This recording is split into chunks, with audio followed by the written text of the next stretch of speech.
หาใครหรอกมาหาใครนอนดีๆนะตกไปฝั่งนู้นนั่นน่ะฮะหาใครจะมาอยู่ด้วยเหรอฮะจะมาอยู่ด้วยเหรอมาอยู่ป่ะมาอยู่ป่ะดูดิตัวอะไรเนี่ยขาวๆอะไรเนี่ยรอยแผลเหรอรอยแผลแล้วโดนใครกัดเขาล่ะนอนดีๆนะตกไปฝั่งนู้นนะตัวเหี้ยเอาไปกินนะตกไปฝั่งนู้นตัวเหี้ยเอาไปกินนะเข้าใจไหมเนี่ยมาเข้ามาแล้วมาเข้าบ้านมาเข้ามาข้างในมาเข้าปะล่ะจะเข้าปะล่ะไม่เข้าแล้วโอ้ยง่วงนอนแล้วหาวนอนแล้วล่ะอิ่มแล้วเหรอกินอิ่มแล้วเหรอกินอิ่มแล้ว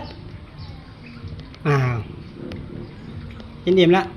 นอนพ่อไม่กวนละแค่นี้แหละ